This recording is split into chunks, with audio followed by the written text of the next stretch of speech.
Washington میں 14 national museums ہیں، جن میں سے ایک ایسا ہے جہاں تقریباً تمام سیاح جاتے ہیں، اور وہ مشہور ترین میوزیم ہے national air and space museum.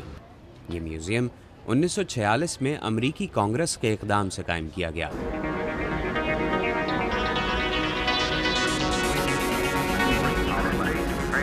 Suddenly, a 40-foot wide crater appeared.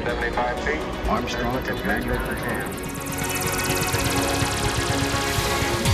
دنیا بھر کے میوزیمز کے مقابلے میں یہاں ایئر کرافٹس اور اسپیس کرافٹس کی سب سے بڑی کلیکشن موجود ہے۔ یہ میوزیم ایویشن اور اسپیس کی تاریخ میں دلچسپی رکھنے والوں کے لیے تحقیق کا بہترین ذریعہ ہے۔ یہاں پر ایویشن اور اسپیس سائنس کے مکمل سفر کو دکھانے کے لیے نمونے نہیں بلکہ حقیقی کرافٹس رکھے گئے ہیں۔ یہاں داخل ہو کر ایک لمحے کو ایسا لگتا ہے جیسے یہ زمین نہیں خلا ہے۔ Power set. 100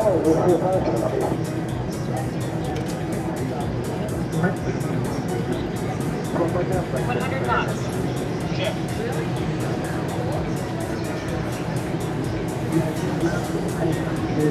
V1. Rotate.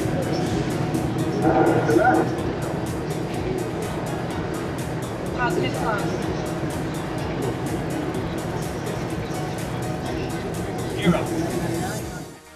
Right brothers کے بنائے ہوئے پہلے ہوائی جہاز سے لے کر بغیر پائلٹ پرواز کرنے والے ڈرون سمیت اب تک بنائے جانے والے تمام ماڈرن جہازوں کے کئی ٹن وزنی مکمل ماڈلز یا ان کے کاکپٹس میوزیم کی چھت سے لٹکے ہوئے ہیں۔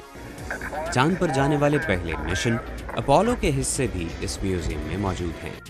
National air and space museum کے اسپیس ڈویژن کے کیوریٹر پال سروزی خلائی سفر کی تاریخ بتاتے ہوئے کہتے ہیں کہ یہ ریس ایک مقابلے کے طور پر شروع ہوئی۔ اس کا آغاز اس وقت ہوا جب روس نے سن 1957 میں ایک سیٹلائٹ سپوٹنک خلا میں بھیجا اور امریکہ نے اس کا جواب سن 1958 میں دیا۔ روس اور امریکہ کے درمیان ایک ریس تھی جو چاند پر پہنچنے کی ریس میں تبدیل ہوئی، جس کی نمائش اس گیلری میں کی جا رہی ہے۔ صدر جان ایف کینیڈی نے امریکیوں کو یہ چیلنج سونپا تھا کہ وہ 1960 کی دہائی ختم ہونے سے پہلے چاند پر پہنچ کر روس کو شکست دیں، اور 1969 میں نیل آرمسٹرانگ نے جب چاند کی سطح پر قدم رکھا تو یہ چیلنج پورا ہو گیا۔ ڈاکٹر پال سروزی کہتے ہیں کہ اس واقعے کو 40 سال گزر جانے کے باوجود لوگ آج بھی یہ دیکھ کر حیران ہوتے ہیں کہ کیسے 12 لوگوں نے لاکھوں میل کا سفر طے کیا اور ایک مختلف سیارے پر اترے جہاں کی آب و ہوا بالکل مختلف تھی، مگر اسی کامیابی کے بعد خلائی تحقیق کا آغاز ہوا۔ And what are we expecting these days from the space missions? ہم اس کے بعد سے چاند پر نہیں گئے، مگر اب ہم ایک اسپیس اسٹیشن قائم کر چکے ہیں جہاں مختلف ممالک سے تعلق رکھنے والے 6 لوگ مستقل طور پر وہاں موجود ہوتے ہیں۔ یہ زمین کے نچلے آربٹ میں زمین سے تقریباً 150-200 کلومیٹر دور ہے۔ یہ اسٹیشن کافی بڑا ہے، ایک فٹ بال فیلڈ کے برابر ہے۔ ہم اس اسٹیشن کو شٹلز کے ذریعے سپلائی دیتے ہیں اور روس کے راکٹس لوگوں کو وہاں لے جانے اور واپس لانے کے لیے استعمال ہوتے ہیں۔ اسپیس اسٹیشن پروگرام میں جاپان اور کچھ یورپی ممالک بھی شامل ہو چکے ہیں، اور ان تمام ملکوں سے تعلق رکھنے والے خلاباز اس اسٹیشن پر زیادہ سے زیادہ 6 ماہ کا وقت گزارتے ہیں۔ میری خواہش ہے کہ میں وہاں اوپر جا سکتا۔ وہ سیاحوں کو اوپر لے جاتے ہیں، مگر اس پر کافی رقم خرچ ہوتی ہے جو میرے پاس نہیں ہے۔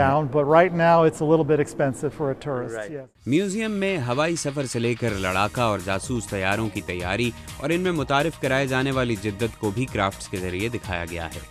جاسوسی کے طور پر استعمال کیے جانے والے جہازوں میں مشہور ترین نام امریکی U-2s کا ہے، اور نیشنل سیکیورٹی کے لیے امریکہ نے ان کا بہترین استعمال 1962 میں کیا جب U-2s کیوبا کے اوپر پرواز کر کے وہاں روسی میزائلوں کی تنصیبات کی تصویریں ثبوت کے طور پر لائے۔ ایئر اینڈ اسپیس میوزیم میں آنے والے سیاحوں کی دلچسپی اور معلومات میں اضافہ کرنے کے لیے اب تک دریافت کیے جانے والے سیاروں کی ڈمیز کے ذریعے خلا میں ان کی سمت اور پوزیشن بھی دکھائی جاتی ہے۔ اس کے علاوہ یہاں آنے والے ہوا، پانی، زمین اور خلا کے اسراروں کو سمجھنے کے لیے خود سے کئی تجربات بھی کر سکتے ہیں یا اپنے سامنے ہوتے دیکھ سکتے ہیں۔ ڈاکٹر پال ساروزی کہتے ہیں کہ نوجوان یہ سب کچھ دیکھ کر متاثر ہوتے ہیں۔ سیاح، خاص طور پر نوجوان سیاح، یہ سوچ سکتے ہیں کہ میرا مستقبل ان کہکشاؤں میں ہو سکتا ہے۔ میں کوئی نئی کہکشاں دریافت کر سکتا ہوں، میں مشتری کی سطح کا اندازہ لگا سکتا ہوں، یا تو کسی روبوٹ کے ذریعے یا ٹیلیسکوپ سے، یا شاید بذات خود وہاں جا کر۔